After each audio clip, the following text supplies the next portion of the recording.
Our passion didn't start with the mouth. It started with people, with the well-being of the profession. And if you're like me, maybe a little bit of your nerdiness and all things tech too.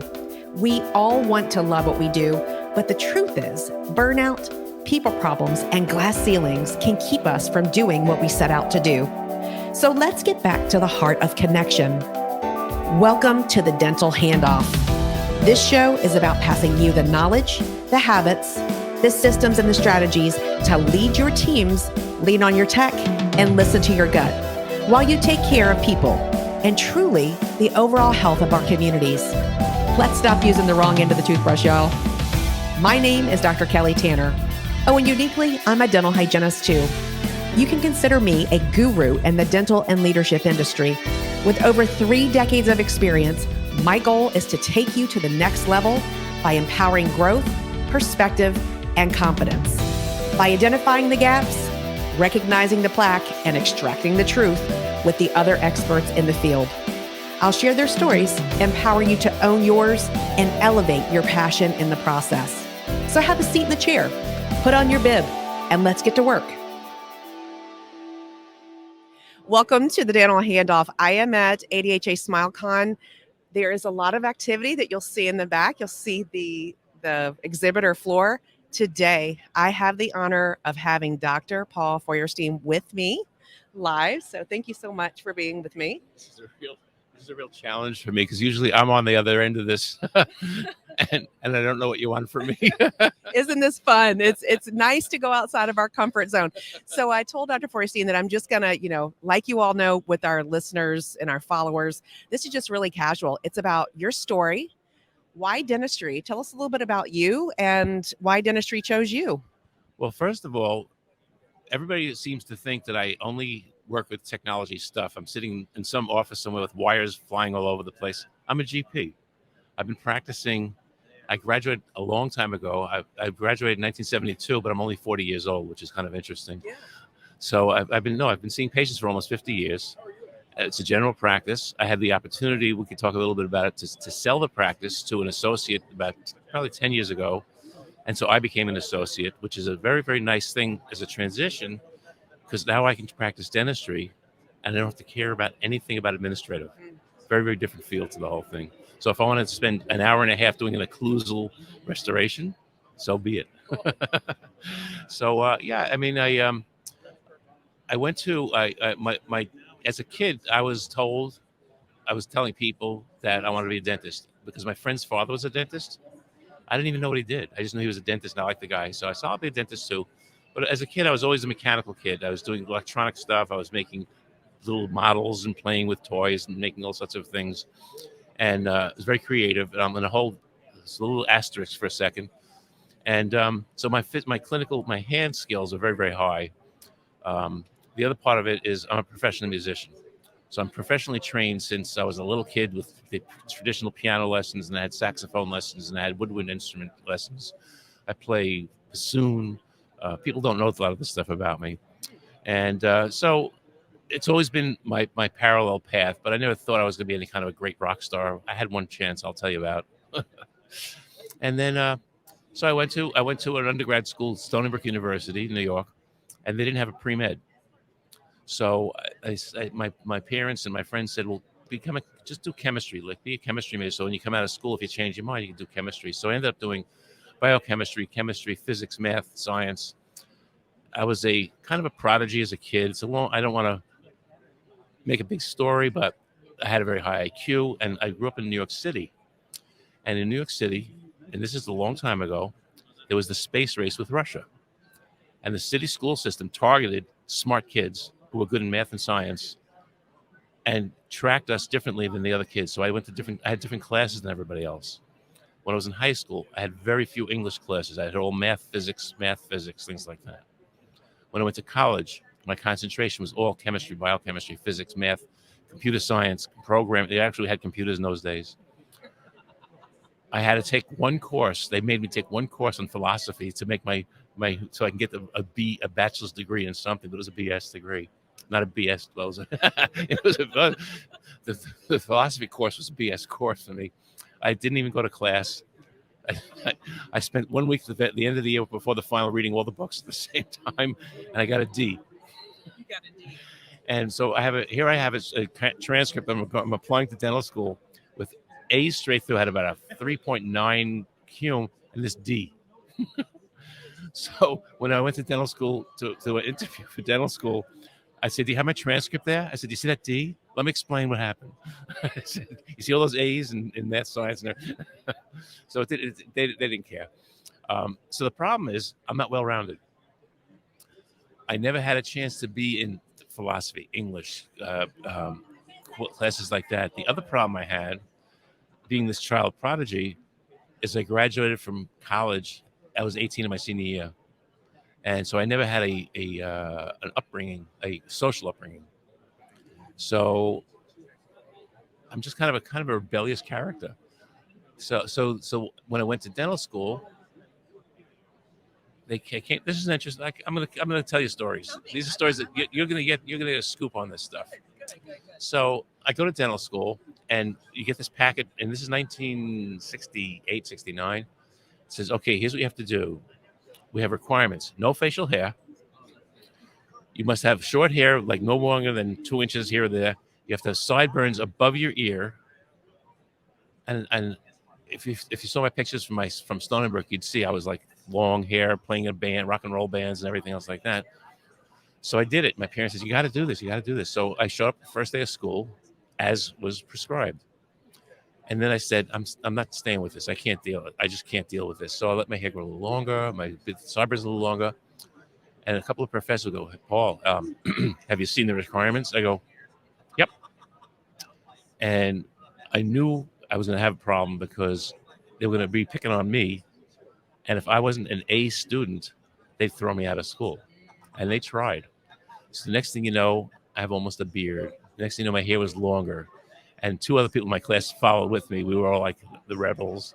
And this is the 60s. I mean, and so I was confronted by this professor. He says, "You're not conforming." I said, "What does this have to do with my dental skills?"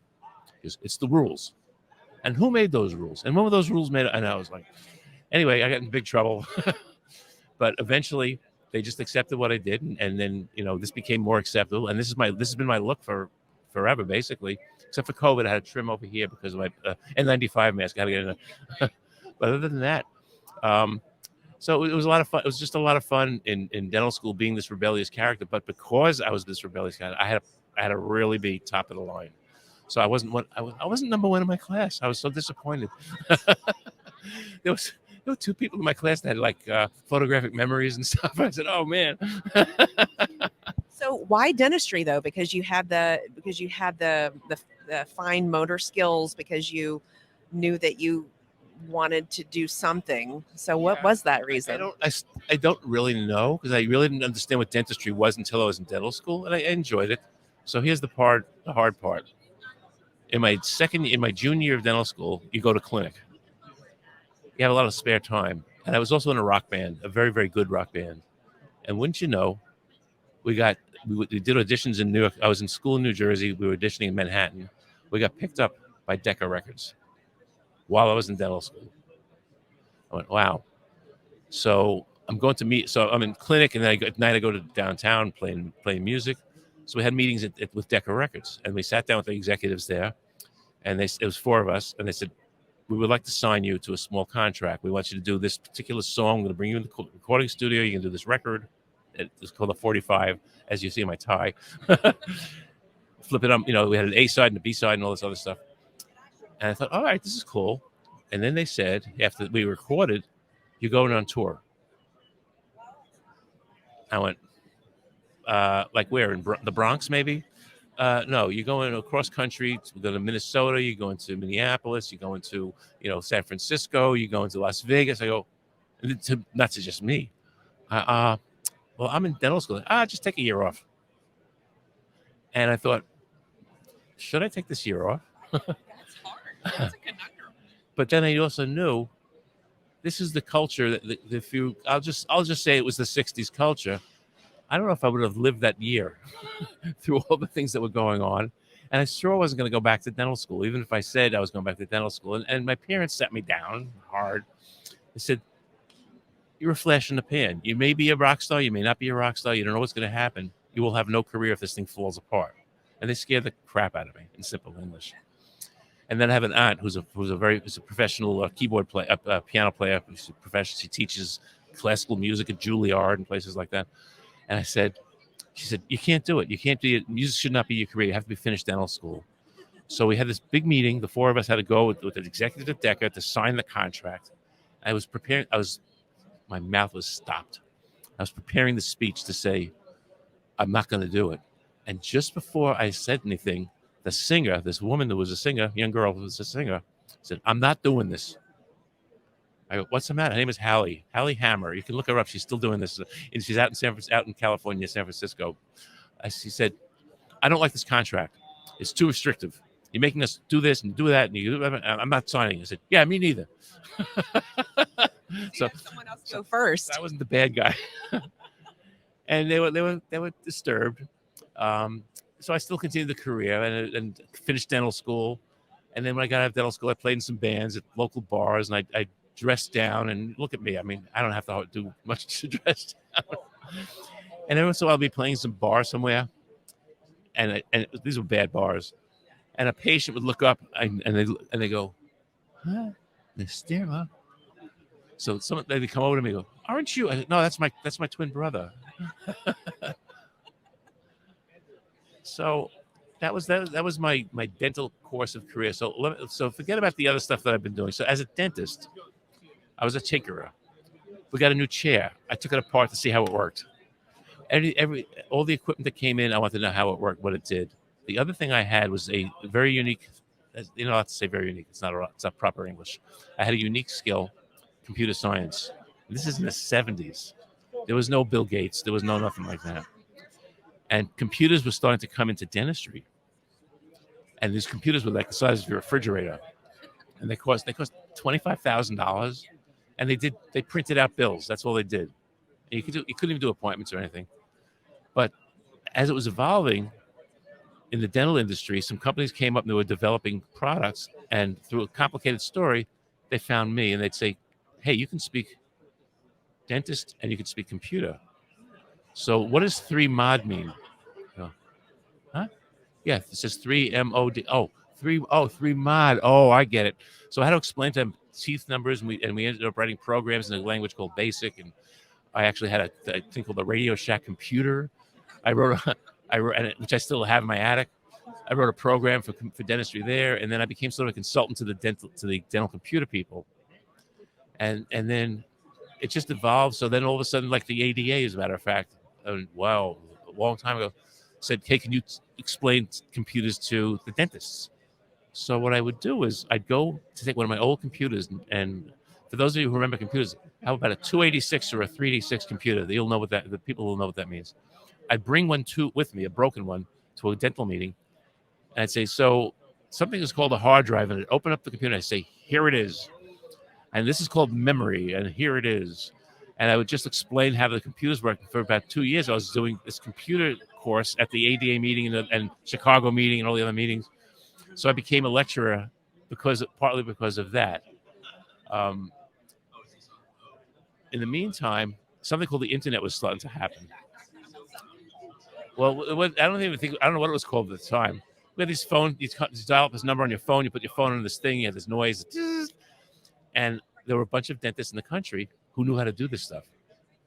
And so we all got together and we had like these chats, really early chats. And a dentist named David Dodell, who's in Scottsdale, Arizona, was brilliant with this stuff. And he was able to connect us all together. So he created something called the IDF, the International Dental Forum, I think it was. IDF? Yeah, that sounds right. And so probably 20 of us we met online. Wow. We met online. What year? Oh, man. At least 20 years. And these were people who I'm still best friends with. There's Dr. Marty Jablow, Dr. John Fluke, just a number of people. And we got this group together. And as this group, we all of a sudden had a powerful group that we would go to dental meetings and say, we can teach dentists about all this stuff. And the next thing you know, I'm speaking, Marty's speaking, John's speaking, everybody's speaking at different meetings. And we became the technology guys and gal. There was some women too, and so all this. So we're doing big workshops at dental meetings all the time, and because of this whole process, thank you, David Dodell, for starting this, who I still see periodically. We started becoming the all stars in technology. Larry Emmett, Larry Emmett was early on, a few other people, and the next thing you know, I'm teaching, I'm writing, I'm doing all this crazy stuff. Simultaneously, I did have a dental practice. So just like with dental school, you had the dental school and you had the rock band, so you had that and the practice. So I've said to people, I traded in my PowerPoint, my guitar for a PowerPoint clicker.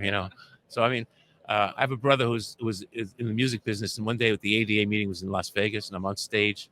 I called him from my phone. I said, "Hey, Gary, I'm on stage in Las Vegas, man." That is so cool.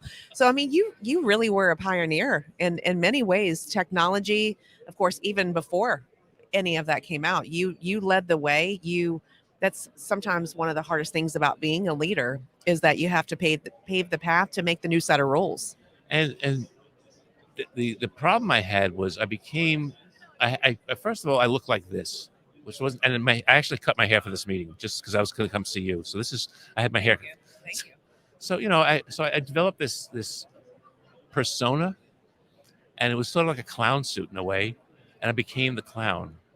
So I become this iconic character in dentistry, who the hippie from the '60s, whatever they call it, or the doc from Back to the Future, So I developed this character, but I can talk. I know the material. I mean, it's not just a shield, so I can get away with all this stuff, and I also know who I am. And I think the key to what I'm doing here in the industry is I'm just me. I'm nothing special. I happen to have a knowledge base. I know I'm a dentist. I know how to do restorations. I also know a lot about stuff.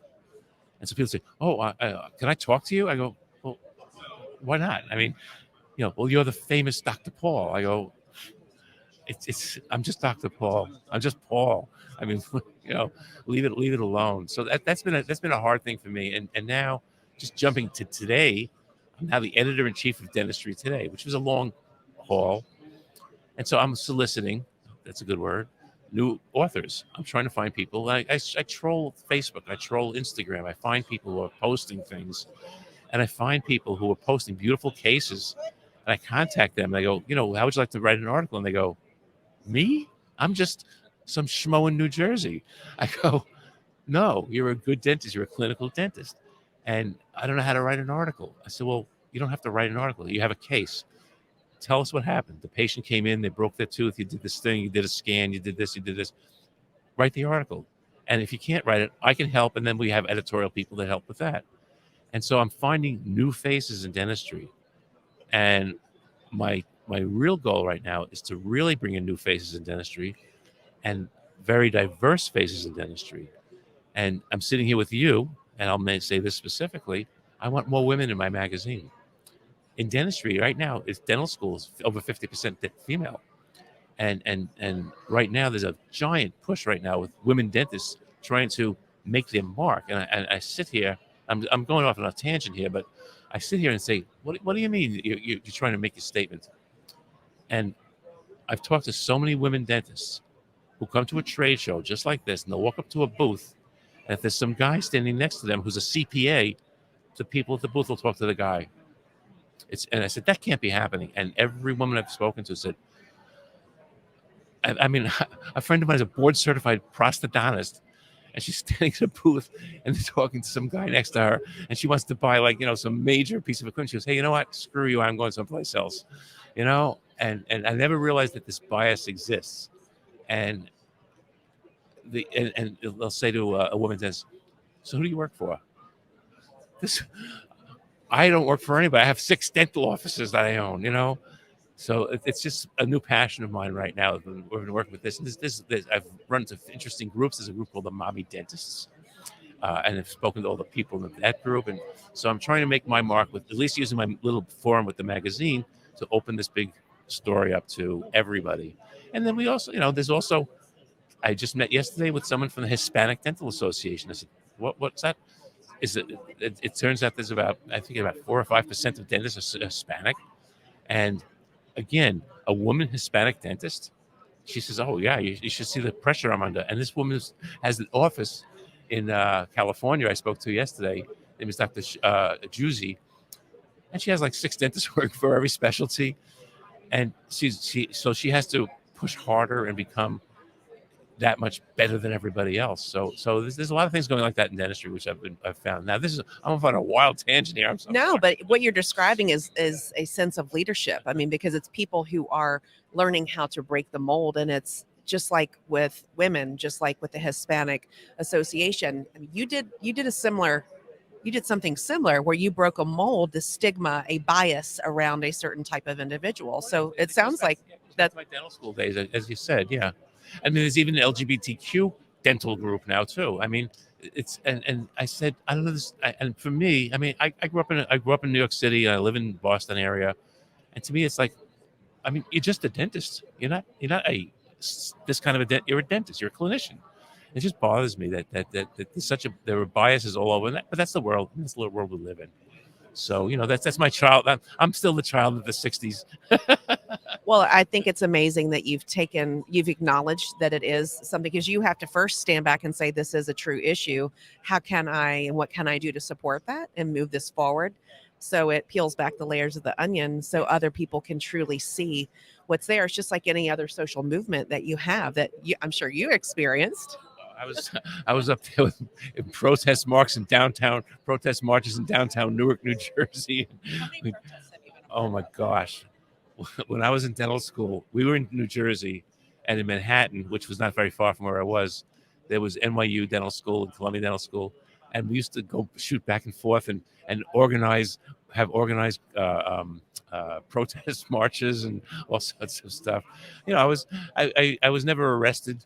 I feel bad. I wish I was arrested, because I'd like to have that on my resume. We can probably work that out this weekend. I mean, it depends. Well, and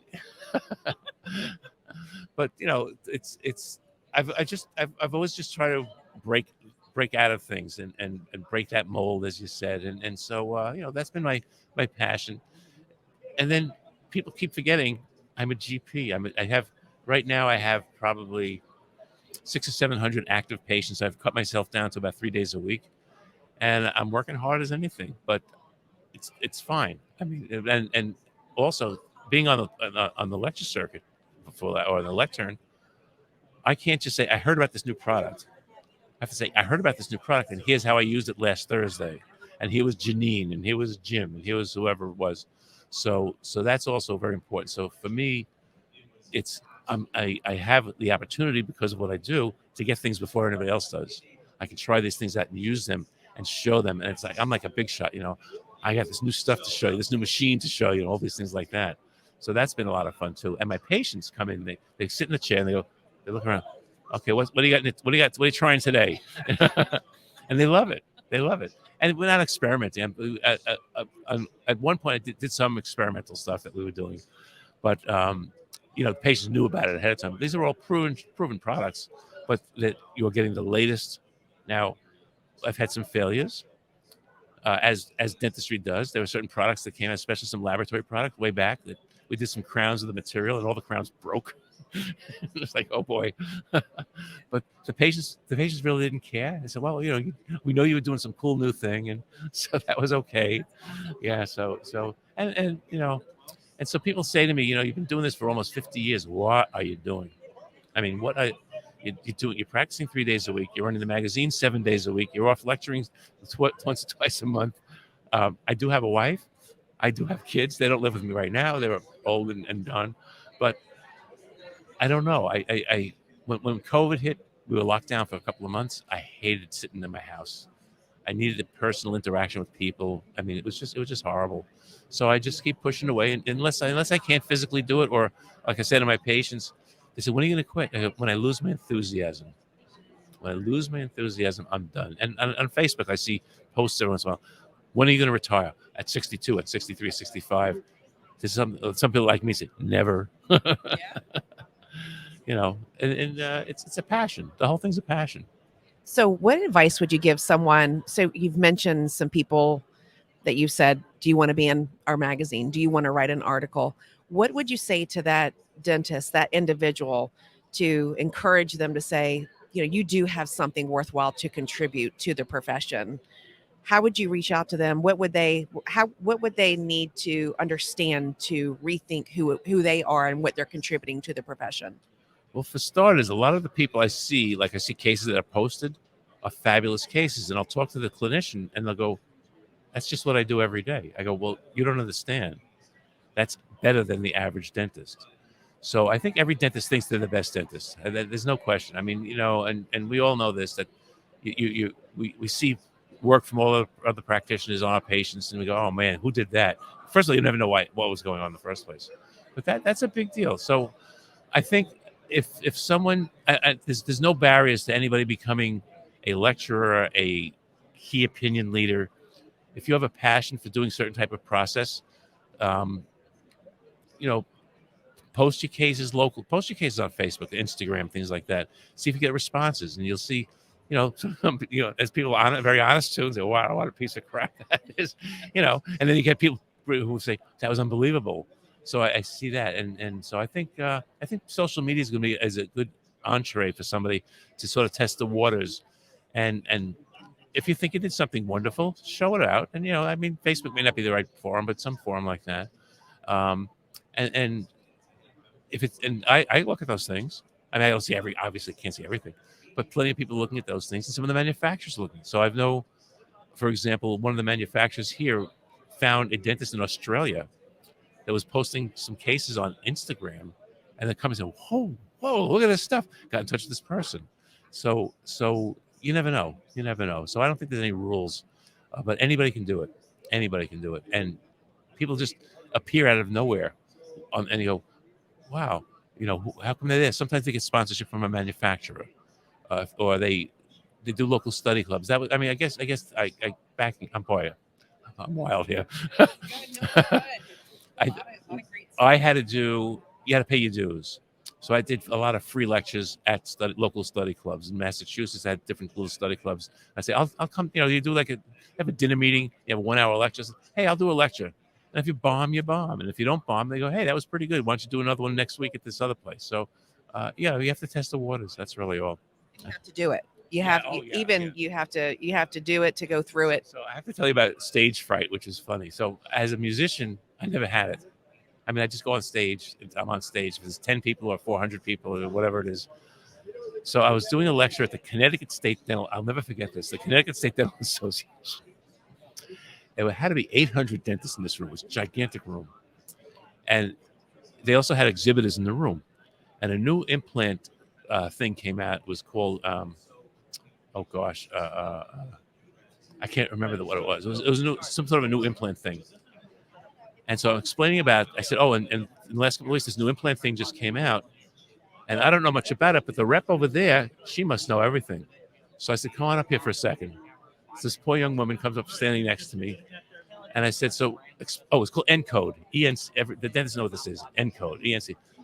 And so I'd never seen it before. I said, "Could you explain this to the room?" And she goes like this. There's 800 people in front.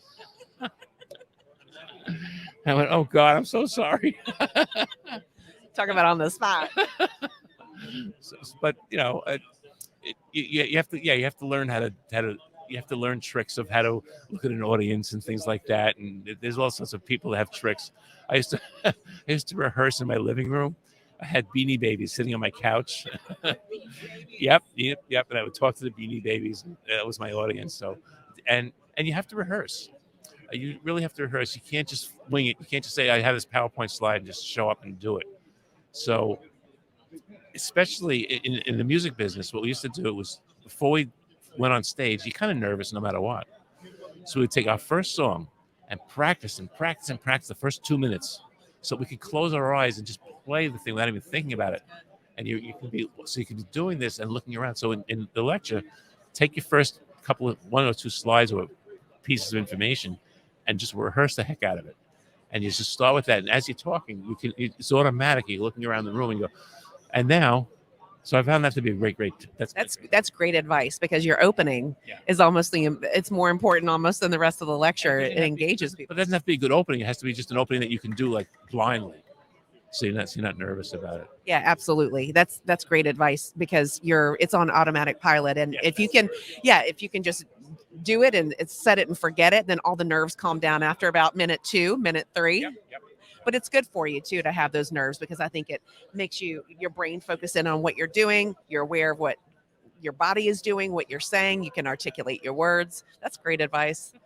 Well, Dr. Paul, it has been such a pleasure listening to your story. I didn't know where we were going to go with It's okay. So that's what I told you. It's all just going to make sense. But what you're describing is how you have led throughout your career and continue to do that in the ways that you contribute and your passion and what you love and your enthusiasm. So thank you for all that you've done. Dr. Paul, thank you so much for being a part of our show today. And for all of our listeners, if you wouldn't mind giving us that 5-star rating, we appreciate all that you do every day. Be well and keep making a difference. Take care.